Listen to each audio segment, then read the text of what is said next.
എല്ലാവർക്കും Arya serial spot റിവ്യൂയിലേക്ക് സ്വാഗതം. ഈ വീഡിയോ ഇഷ്ടപ്പെടുവാണെങ്കിൽ ഒന്ന് ലൈക്ക് ചെയ്തും സബ്സ്ക്രൈബ് ചെയ്തും ഒന്ന് സപ്പോർട്ട് ചെയ്യണം കേട്ടോ. മഴ തോരും മുൻപ് സീരിയലിലെ ലേറ്റസ്റ്റ് എപ്പിസോഡ് റിവ്യൂ ആണ് പറയാൻ പോകുന്നത്. അങ്ങനെ അലീന രോഹിത്തുമായിട്ട് അമ്പലത്തിൽ പോയിട്ട് തിരികെ വീട്ടിലേക്ക് വരുന്നുണ്ട്. കയറിയപ്പോൾ അലീനയോട് കൃഷ്ണമോള് ചോദിക്കുവാണ്, അല്ല ചേച്ചി ഇത് എന്ത് പരിപാടിയാ കാണിച്ചത്? എന്നെയും കൂടെ ഒന്ന് വിളിക്കാമായിരുന്നില്ലേ? എന്നും കൂടെ നിങ്ങളുടെ കൂടെ ല്ലോ എന്ന് കൃഷ്ണമോള് ചോദിച്ചപ്പോ അലീന ചെറുതായിട്ടൊന്ന് ചിരിച്ചു. എന്നിട്ട് പറഞ്ഞു, എടോ അത് പിന്നെ അമ്പലത്തിൽ പോകണമെന്ന് ഇറങ്ങിയതല്ല, ആ വഴിക്ക് പോയപ്പോ ഒന്ന് കേറി തൊഴുതു, പിന്നെ പ്രാർത്ഥിച്ചു എന്ന് മാത്രമേ ഉള്ളൂ. അത് എനിക്കും കൂടെ ഒന്ന് വരാമായിരുന്നു. അത് സാരമില്ല, ഇനി പോകുമ്പോ നിന്നെയും കൂടെ കൂട്ടിക്കൊണ്ടുപോകാം. അലീന അവൾക്ക് ഉറപ്പ് കൊടുത്തു. അത് കൊള്ളാലോ, അപ്പോ നാളെയും പോകുന്നുണ്ടോ ചോദിച്ചപ്പോ അപ്പോ നാളെയും പോകും. അതിനുശേഷം കൃഷ്ണമോള് രോഹിത്തിന്റെ മുഖം ശ്രദ്ധിച്ചു. ഉണ്ടായിരുന്ന ആ ഒരു സങ്കടമെല്ലാം മാറി ഉച്ചയ്ക്ക് ഒരു സമാധാനം എന്റെ മുഖത്ത് വന്നതുപോലെ കൃഷ്ണമോൾക്ക് തോന്നി. ഇത് പതുക്കെ തന്റെ മുറിയിലേക്ക് നടന്നു കയറി. നേരം കൃഷ്ണമോള് അലീനയോട് ചോദിച്ചു, ചേച്ചി രോഹിത്തിനെ പുറത്തേക്ക് കൊണ്ടുപോകുന്ന സമയത്ത് ആളുകൾ ആരെങ്കിലും പ്രശ്നമുണ്ടാക്കിയായിരുന്നോ? മോളെ എന്ന് അലീന പറഞ്ഞപ്പോൾ കേട്ടോ എന്ന് കൃഷ്ണമോള് ചോദിച്ചു. ഞാൻ അവിടെ ഉണ്ടായിരുന്നതല്ലേ, എന്തെങ്കിലും ഉണ്ടായിരുന്നാൽ ഞാൻ അവന്മാരെ തുരത്തില്ലേ അവിടെന്ന് എന്നെ പറഞ്ഞു. ആ സമയത്ത് അത് കേട്ടപ്പോൾ നമ്മൾക്ക് വലിയ ധൈര്യമായി. ചേച്ചി കൂടെയുണ്ടെങ്കിൽ എനിക്ക് നല്ല ധൈര്യമാണ്, എന്താണെങ്കിലും പേടിക്കാനുമില്ല, ധൈര്യമായിട്ട് ചേച്ചിയുടെ കൂടെ വരാം എന്നവൾ പറഞ്ഞു. ആ സമയത്ത് ബാലചന്ദ്രൻ ഫോൺ എടുത്ത് ഗംഗാധരനെ വിളിക്കുമായിരുന്നു. ഫോണിലൂടെ വർദ്ധൻ ചില വീഡിയോസുകൾ അയച്ചു കൊടുത്തിട്ടുണ്ടായിരുന്നു. ചന്ദ്രനോട് പറഞ്ഞു, മാർക്കിട്ട് 8ന്റെ പണി തന്നെ കൊടുക്കണമെന്ന്. ഇനിയും കൂടെ ഇറങ്ങിയ സമയത്ത് അവർ ആവശ്യമില്ലാത്തതെല്ലാം പറഞ്ഞ് നാണം കെടുത്താൻ വെറുതെ വിട്ടാൽ ശരിയാവത്തില്ല. അവർ ഇനിയും പുറത്തിറങ്ങേണ്ടതല്ലേ. മാർക്കിട്ട് ഒരു താക്കീത് കൊടുത്തില്ലെങ്കിൽ മാർ പഠിക്കില്ല. കേട്ടപ്പോൾ ഗോവർദ്ധനൻ പറഞ്ഞു, അതെ അങ്ങനെയാണെങ്കിൽ ബാലേട്ടൻ ഒരു കാര്യം ചെയ്യ്, മാർക്ക് വേണ്ട പണി എന്താന്ന് വെച്ചാൽ ഞാൻ കൊടുത്തോളാം എന്ന് പറയുന്നു. അത്രയ്ക്ക് കടുത്ത പണിയൊന്നും കൊടുക്കേണ്ട, കാലം അവന്മാരെ ഒന്ന് പേടിപ്പിച്ച് വിട്ടാൽ മതി. കാരണം ഇനി ഒരിക്കലും പെൺമക്കൾ പുറത്തിറങ്ങുമ്പോൾ അവർക്കൊരു ബുദ്ധിമുട്ടും ഉണ്ടാകാൻ പാടില്ല. എന്റെ പേരിൽ അവരെ ആരും ഉപദ്രവിക്കാനോ ചോദ്യം ചെയ്യാനോ ഇല്ലാന്ന് ബാലചന്ദ്രൻ കർശനമായി തന്നെ പറഞ്ഞു. ഞാൻ ഏറ്റു. ബാലേട്ടൻ സമാധാനമായിരിക്കെ ബാലേട്ടന് ഉറപ്പ് കൊടുത്തു. ഇടയിൽ വൈജയന്തി വല്ലാത്ത ടെൻഷനിലായിരുന്നു. അപ്പോഴാണ് ഗംഗാധരൻ ഫോണിലേക്ക് വിളിക്കുന്നത്. വൈജയന്തിയുടെ വിശേഷങ്ങളെല്ലാം തിരക്കിയ ഗംഗാധരനോട് അവൾ പൊട്ടിത്തെറിച്ചു. എന്ത് വിശേഷം? എന്റെ കാര്യത്തിൽ അവിടെ ആർക്കെങ്കിലും നല്ല ചൂടുമുണ്ടോ? 2-3 ആങ്ങളമാർ ഉണ്ടെന്ന് വെച്ച് അവരെ എന്നെ എവിടെയോ കൊണ്ടുപോയി വിട്ടു എന്നല്ലാതെ എനിക്ക് സുഖമുണ്ടോ എന്ന് ഒന്നും തന്നെ ഇവിടെ അന്വേഷിച്ചതുമില്ല, വന്ന് നോക്കുക പോലും ചെയ്തില്ലല്ലോ. നേരം ഗംഗാധരൻ പറഞ്ഞു, അവിടെ സുഖമാണെന്നുള്ള കാര്യം അറിയാമല്ലോ, എനിക്കിവിടെ പരമാനന്ദ സുഖമല്ലേ, രാജകുമാരിയെ പോലെയല്ലേ ഞാനിവിടെ വാഴുന്നത് എന്നവൾ പരിഹാസത്തോടെ പറഞ്ഞു. നീ അവിടെ രാജ്ഞിയെ പോലെ തന്നെയാ വാഴുന്നത്, സുഖം നിനക്ക് ഇവിടെ വേറെ എവിടെന്നാ കിട്ടുന്നേ? ഗംഗാധരൻ ചോദിച്ചപ്പോൾ വിജയന്തിക്ക് ദേഷ്യം കൂടി വന്നു.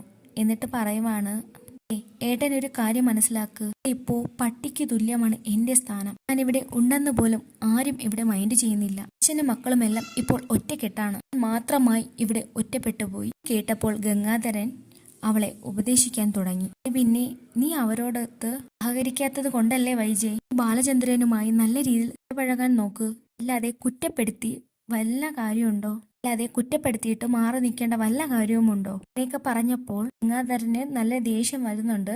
അങ്ങനെ ഗംഗാധരൻ പതുക്കെ ഫോൺ അങ്ങ് കട്ട് ചെയ്യുന്നുണ്ട്. അതോടുകൂടി വൈജയന്തി നല്ല കട്ടക്കലിപ്പിലാണ്. എല്ലാവരും തന്നെ ഉപേക്ഷിച്ച മട്ടാണ്, ആർക്കും തന്നേണ്ടതായി. ബാലചന്ദ്രന്റെ അവിഹിത ബന്ധത്തിലെ കുട്ടിയായ അലീനയെ എല്ലാവരും സ്വീകരിച്ചു കഴിഞ്ഞു. എന്നെ മാത്രം ഇവിടെ വേണ്ട എന്ന ചിന്തയാണ് വൈജയന്തിക്ക്. പുറമെ രോഹിത്തും അന്നയോട് സ്നേഹത്തോടെ പെരുമാറുന്നത് കണ്ടപ്പോൾ അതൊട്ടും വൈജയന്തിക്ക് സഹിക്കുന്നില്ല.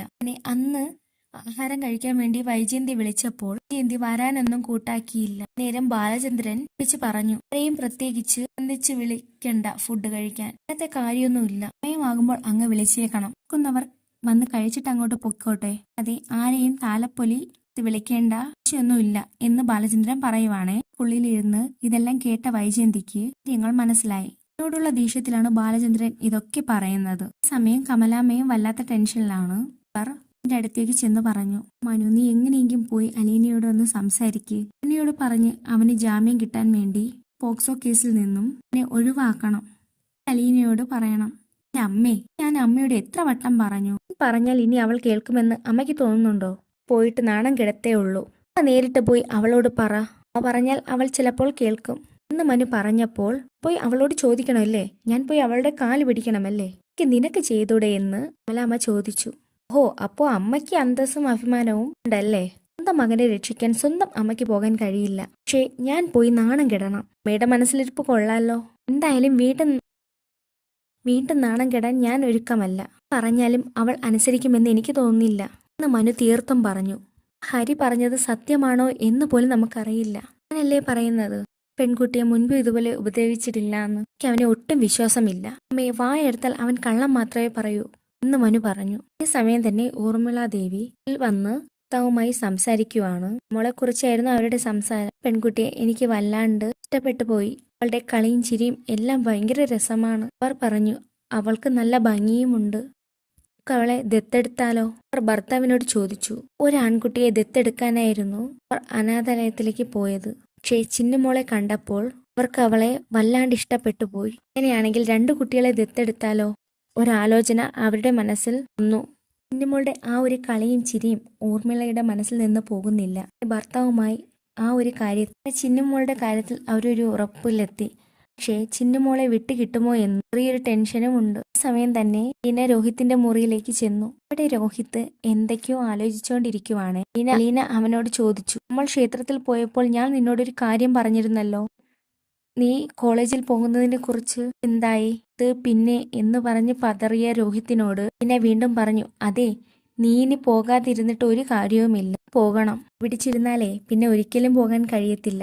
കാര്യങ്ങളും എല്ലാം മിസ്സാവും. ഇനി ഒന്നിനും തുടങ്ങേണ്ടി വരും. അതുകൊണ്ട് നീ ധൈര്യമായിട്ട് പോ. നിനക്ക് പോകാൻ പേടിയുണ്ടെങ്കിൽ അച്ഛനെയും കൂടെ വിടാം. എങ്കിൽ ഞാനും അച്ഛനും കൂടെ വരാം. ഒക്കെ അലീന രോഹിത്തിനോട് പറയുവാണേ. എന്നാ രോഹിത്തിന് വല്ലാത്ത ഒരു മടിയായിരുന്നു. അല്ല അലീനേച്ചി, അവിടെ ചെന്നിട്ട് കുട്ടികളുടെ മുഖത്തെ എങ്ങനെ നോക്കും? എങ്ങനെയായിരിക്കും അവരെന്നെ കാണുന്നത്? ഞാൻ തെറ്റൊന്നും ചെയ്തില്ല എന്ന് പറഞ്ഞാൽ അവരുടെ നോട്ടം ഒന്നും വിശ്വസിക്കുന്ന മട്ടിലായിരിക്കത്തില്ല. പിന്നെ ആ സമയം അവനെ ആശ്വസിപ്പിച്ചു. അതൊക്കെ വെറും തെറ്റിദ്ധാരണയാണ്. കുറച്ചു ദിവസം കഴിയുമ്പോൾ എല്ലാവരും അത് മറക്കും. നന്നായി പഠിച്ച് നല്ല മിടുക്കനാവാൻ നോക്കും. ഈ അവസ്ഥയിൽ നിന്ന് കരകയറണം. എങ്കിൽ ഒരിക്കലും ഇതിൽ നിന്ന് ഇറങ്ങാൻ നിനക്കാവില്ല. ലീന അവനെ ഉപദേശിച്ചു.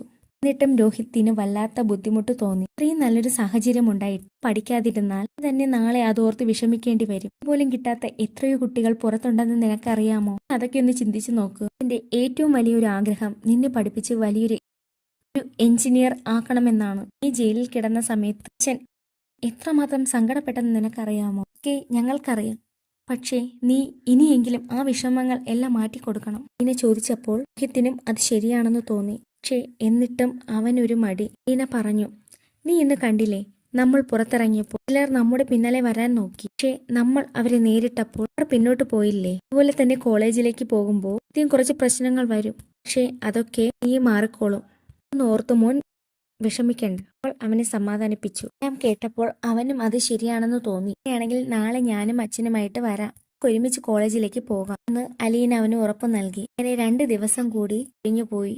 യുടെ കേസ് ഇതിൽ വിളിക്കേണ്ട സമയം വന്നെത്തി. ശങ്കരൻ വല്ലാത്ത ടെൻഷനിലാണ്. എന്താണ് ചെയ്യേണ്ടതെന്ന് അയാൾക്കൊരു പിടിയുമില്ല. കാരണം ജാമ്യം കിട്ടില്ല എന്ന് ഉറപ്പാണ്. ബാക്കി 2 പേരും പുറത്തായാൽ പിന്നെ എന്റെ കാര്യം മാത്രം പിന്നെ കഷ്ടത്തിലാവും. പോക്സോ കേസ് ഒഴിവാക്കാൻ മാത്രമേ എങ്ങനെയെങ്കിലും രക്ഷപ്പെടുത്താൻ കഴിയുള്ളൂ. ശിവശങ്കരൻ ഒരു തീരുമാനത്തിലായി. എങ്ങനെയെങ്കിലും അലീനയെ കണ്ട് നിങ്ങൾ സംസാരിക്കണം. അലീനയോട് സംസാരിച്ച് മൊഴി മാറ്റാൻ അലീനയോട് അപേക്ഷിക്കണം. അവനെ പുറത്തിറക്കാനുള്ള അവസാന വഴി ഇത് മാത്രമാണ്. അവൾ മൊഴി മാറ്റി 1 വർഷം മുൻപ് പിച്ചിട്ടില്ല എന്ന് പറഞ്ഞു കഴിഞ്ഞാൽ കേസ് ഒഴിവായി കിട്ടും. ജാമ്യവും കിട്ടും. അങ്ങനെ എന്തെങ്കിലും ചെയ്യാൻ പറ്റുമോ എന്ന് അലീനയെ കാണാൻ വരുന്നുണ്ട്. ഈ സമയം മോളെ ദത്തെടുക്കാൻ വേണ്ടി ഊർമിളാദേവി വരികയും കൊണ്ടുപോവുകയും ചെയ്യുന്നു. അതിനുശേഷം ശ്യാമിയും അമ്മച്ചനും ഈ സത്യം മനസ്സിലാക്കുന്നത് അവരുടെ സ്വന്തം മകന്റെ കുഞ്ഞാണെന്ന് സത്യം. ആ കുഞ്ഞിനെ കുറിച്ച് അന്വേഷിക്കേണ്ട എന്ന് പറഞ്ഞത് അതിൽ വല്ലാത്ത വിഷമമുണ്ട്. അവരുടെ മകൻ മരിച്ചു പോയതല്ല, മകന്റെ കുഞ്ഞല്ലേ ഏക ആശ്രയം. അതുകൊണ്ട് തന്നെ എങ്ങനെയെങ്കിലും ആ കുഞ്ഞിനെ അന്വേഷിച്ച് കണ്ടുപിടിക്കണം ഒക്കെ അവർക്ക് തോന്നി. എന്നിട്ട് അവര് തന്നെ ഒരു കുഞ്ഞിനെ എങ്ങനെയെങ്കിലും ആ കുഞ്ഞിനെ അന്വേഷിച്ച് കണ്ടുപിടിക്കണം എന്ന് അവർക്ക് തോന്നി തന്നെ. എന്നിട്ട് നേരിട്ട് ഇറങ്ങുന്നുണ്ട് ആ കുഞ്ഞിനെ അന്വേഷിച്ച് കണ്ടെത്താൻ. ഒരു അന്വേഷണത്തിലാണ് ചിന്നുമോൾ തങ്ങളുടെ സ്വന്തം മോളാണെന്ന ഒരു സത്യം തിരിച്ചറിയുന്നത്. ശേഷം പിറ്റേന്ന് ഇനിയും ബാലചന്ദ്രനും കൂടി രോഹിത്തിനെ കോളേജിലേക്ക് കൊണ്ടുവിടാൻ പോകുന്നുണ്ട്. കോളേജിന്റെ ഗേറ്റ് എത്തിയപ്പോൾ തന്നെ രോഹിത്തിന് വല്ലാത്ത നെഞ്ചെടുപ്പ് തോന്നുന്നുണ്ട്. ചുറ്റും കൂടി നിൽക്കുന്ന കുട്ടികളുടെ ആ ഒരു നോട്ടം കണ്ടപ്പോൾ തന്നെ അവന് കുറ്റബോധം തോന്നി തുടങ്ങി. എങ്ങനെയെങ്കിലും അവിടെ നിന്ന് ഓടിപ്പോയാൽ മതിയെന്ന് രോഹിത്തിന് തോന്നി. പിന്നെ അവന്റെ കൈ മുറുക്കി പിടിച്ച് ഒരു ധൈര്യം കൊടുത്തു. ഒന്നിച്ച് ക്ലാസ് മുറിയിലേക്ക് കയറുമ്പോൾ കുട്ടികൾ പരസ്പരം അടക്കം പറയുന്നുണ്ടായിരുന്നു, ജയിലിൽ കിടന്നവനല്ലേ, ഇതെങ്ങനെ സാധിക്കുന്നു എന്നൊക്കെ പരസ്പരം കുട്ടികൾ പറയുന്നുണ്ടായിരുന്നു. ഇത് കേട്ടപ്പോൾ രോഹിത്തിന് സങ്കടപ്പെട്ട് തല താഴ്ത്തിയെങ്കിലും പിന്നെ അവിടെ ഒട്ടും തന്നെ പതറാതെ കുട്ടികളുടെ മുന്നിൽ വെച്ച് ഉച്ചത്തിൽ തന്നെ പറഞ്ഞു, ഇവൻ ജയിലിൽ പോയിട്ടുണ്ട്. പക്ഷേ അത് ഇവൻ ചെയ്ത തെറ്റിനല്ല, ചെയ്യാത്ത തെറ്റിന്റെ പേരിൽ ഞാൻ ജയിലിലേക്ക് പോയത്. നന്നായി പഠിച്ച് മിടുക്കനായി ഇതിനൊക്കെ മറുപടി തരും. ആർക്കെങ്കിലും എന്തെങ്കിലും ചോദിക്കാനുണ്ടെങ്കിൽ എന്നോട് ചോദിക്കാം. ഇനിയുടെ ആ ഒരു ധൈര്യം ഞാൻ വാക്കു കേട്ടപ്പോൾ ബാക്കി എല്ലാ കുട്ടികൾക്കും ബഹുമാനം തോന്നി. ആരും തന്നെ പിന്നെ ഒന്നും തന്നെ മിണ്ടിയില്ല. രോഹിത്തിന് അതൊരു വലിയ ആശ്വാസമായി. അവൻ സാഹചര്യമായി ഇഷ്ടപ്പെട്ടു തുടങ്ങി. ഈ സമയം തന്നെ ശങ്കരന്റെ പഴയ ഗമയെല്ലാം മാറ്റിവെച്ച് ഇതിനെ കാണാൻ അവരുടെ വീട്ടിലേക്ക് എത്തി. അപ്പോഴേക്കും അഹങ്കാരത്തോടെ സംസാരിച്ചിരുന്ന അയാൾ അലീനയുടെ കൈകൂപ്പി നിന്നു സംസാരിക്കുവാണ്. മോളെ അലീന, എന്റെ മോൻ ഹരീനെ എങ്ങനെയെങ്കിലും ഒന്ന് രക്ഷിക്കണം. ശരണ്യോട് ഒന്ന് മൊഴി മാറ്റിത്തരാൻ അലീന പറയണം. പോക്സോ കേസ് മാത്രം ഒന്ന് ഒഴിവാക്കി തന്നാൽ മതി. എന്ത് വേണമെങ്കിലും ഞാൻ ചെയ്യാം. പോക്സോ കേസ് മാത്രം നീ ഒന്ന് ഒഴിവാക്കി തന്നാൽ മതി. പിന്നെ അവന് ജാമ്യം കിട്ടും. എന്ത് വേണമെങ്കിലും ഞാൻ ചെയ്യാം എന്നൊക്കെ പറഞ്ഞ് അയാൾ അങ്ങോട്ട് പൊട്ടിക്കരഞ്ഞു. പക്ഷേ ഇതൊന്നും കേട്ടിട്ട് അലീനയ്ക്ക് യാതൊരു ഉണ്ടായില്ല. അവനെ രക്ഷിക്കണമെന്ന് അങ്കിളിനെ എങ്ങനെ പറയാൻ തോന്നി? അലീന ചോദിച്ചു. ചെയ്ത തെറ്റിന് അവൻ അനുഭവിക്കുക തന്നെ ചെയ്യണം. അലീന തീർത്തും പറഞ്ഞു. ശിവശങ്കരന്റെ സകല പ്രതീക്ഷകളും തീർന്നു. കോടതിയിൽ കേസ് വന്നപ്പോഴേക്ക് ജാമ്യം നിഷേധിക്കപ്പെട്ടു. അർഹിക്കുന്ന ശിക്ഷ തന്നെ അവന് കിട്ടുമെന്ന് ഉറപ്പായി. ഈ സമയം തന്നെ വീട്ടിൽ വൈജയന്തിയുടെ അവസ്ഥ വളരെ ദയനീയമായിരുന്നു. അവർ വിചാരിച്ചത് അവരോടും പിണങ്ങി മുറിയിൽ അടച്ചിരുന്ന ഭർത്താവും മക്കളും വന്ന് അവരുടെ കാൽ പിടിക്കുമെന്ന്. അങ്ങനെയൊക്കെയായിരുന്നു വിചാരിച്ചത്. അവളെ മൈൻഡ് ചെയ്യാതെ അവരുടെ പാട്ടിന് പോയി. സ്വന്തം ആങ്ങളമാര് പോലും തന്നെ തിരിഞ്ഞു നോക്കാൻ ആയപ്പോൾ വൈജയന്തിക്ക് തന്റെ തെറ്റ് പതിയെ മനസ്സിലായി തുടങ്ങി. ഇതിനായിരുന്നു അലീനയോട് ഇത്രമാത്രം ശത്രുത കാണിച്ചത്. എന്ത് ദ്രോഹമോ ചെയ്തത്. തനം ആരാരുമില്ലാതെ കെട്ട് വൈജയന്തി വന്ന് പൊട്ടിക്കരഞ്ഞുകൊണ്ട് മാപ്പ് ചോദിക്കുന്നുണ്ട്. വെറുക്കരുത് മോളെ, ചെയ്തതൊക്കെ വിവരക്കേട് കൊണ്ട് എല്ലാം മനസ്സിലായി എന്നൊക്കെ കരഞ്ഞു പറയുമ്പോൾ ഇനി അവരെ സ്നേഹത്തോടെ ഒത്തുപിടിച്ചു. പിന്നീട് ആ ഒരു വലിയ മനസ്സ് കണ്ട് ജയന്തിക്ക് ശരിക്കും തോന്നി. അങ്ങനെ ഒന്നായി. ഇടയ്ക്ക് തന്നെ ഊർമിളാദേവി ചിന്നുവിനെ നിയമപരമായി ദത്തെടുത്തു. ആ വലിയ വീടും അതിനുശേഷം അവളെ വീട്ടിലേക്ക് കൊഞ്ചലും കൊണ്ട് നിറഞ്ഞു. അത് വലിയ സന്തോഷമാണ്. എന്നാൽ ഇതൊന്നും തന്നെ ചായൻ മരിച്ച മകന്റെ കുഞ്ഞിനെ തേടിയുള്ള അലച്ചിലായിരുന്നു. എങ്ങനെയെങ്കിലും അവളെ കണ്ടെത്തണമെന്ന് അവർ ഉറപ്പിൽ ഒരുപാട് അന്വേഷണത്തിനൊടുവിൽ ഒരു വലിയ സത്യം കണ്ടെത്തി. അനാഥാലയത്തിലുണ്ടായിരുന്ന കുട്ടി ഊർമിളാദേവി കൊണ്ടുപോയെന്ന്. ഒരു ചിന്നുമോൾ മറ്റാരുമല്ല, തങ്ങളുടെ മകന്റെ കുഞ്ഞാണെന്ന്, സ്വന്തം ചോരയാണെന്ന് മനസ്സിലായി. ഗ്രേസിയമ്മയ്ക്കും മാമച്ചായ കരഞ്ഞുപോയി. ഊർമിളാദേവിയുടെ വീട്ടിലേക്ക് ഓടിയെത്തി. അവിടെ മുറ്റത്ത് കളിച്ചുകൊണ്ടിരിക്കുന്നു ചിന്നുമോളെ കണ്ട ഗ്രേസിയമ്മ ഓടിച്ചെന്ന് അവളെ കെട്ടിപ്പിടിച്ച് പുണർന്നു. ഞങ്ങളുടെ സ്വന്തം മകളാ, അവളുടെ ജീവനാ ഒക്കെ പറഞ്ഞ് അവര് നെഞ്ചത്തടിച്ച് കരഞ്ഞപ്പോൾ ഊർമിളാദേവിക്കും ഭർത്താവിനും ഒരു ഷോക്കായിരുന്നു. പ്രാണനായി മാറി. മോളെ വിട്ടുകൊടുക്കും ഒട്ടും തന്നെ താല്പര്യമില്ല. പക്ഷേ ഉണിയുടെ കുടുംബത്തിന്റെ ഒരു കുഞ്ഞിന്റെ യഥാർത്ഥ ബന്ധുക്കളാണെന്ന് തെളിയിക്കുന്ന തെളിവുകളും തന്നെ എത്തിയ സമയത്ത് വേറെ വഴിയില്ല. കൂടിയാണെങ്കിൽ ആ കുഞ്ഞിനെ മാമച്ചായനും ഗ്രേസിയമ്മയ്ക്കും കൈമാറി. ചോരയെ തിരിച്ച് സന്തോഷത്തിൽ മാമച്ചനും ഗ്രേസിയമ്മയും മോളെയും കൂട്ടി അവരുടെ വീട്ടിലേക്ക് ഇറങ്ങി. കുട്ടിക്കും ഒരുപാട് സന്തോഷമാണ്. അവരുടെ സ്വന്തം കുഞ്ഞാണെന്ന് അതോടുകൂടി എനിക്ക് പോലും അത് വിശ്വസിക്കാനില്ല. ഒരുപാട് നാളത്തെ കണ്ണുനീരിന് തിരിപ്പിനും ശേഷം ഒരു കുടുംബത്തിൽ ദോഷം വന്നെത്തി. ലീനയും രോഹിത്, ബാലചന്ദ്രനും കൃഷ്ണമോളും വിജയന്തിക്ക് ചേർന്ന് സ്നേഹത്തോടെയും സന്തോഷത്തോടെയും ഒരു അടിപൊളി ഞാൻ പോകുന്നുണ്ട്. ഇനി കാത്തിരുന്ന് തന്നെ കാണാം. വരുന്ന എപ്പിസോഡെല്ലാം നല്ല അടിപൊളി എപ്പിസോഡുകളാണ്. ഈ വീഡിയോ ഇഷ്ടപ്പെടുവാണെങ്കിൽ ഒന്ന് ലൈക്ക് ചെയ്തും സബ്സ്ക്രൈബ് ചെയ്തും ഒന്ന് സപ്പോർട്ട് ചെയ്യണം കേട്ടോ.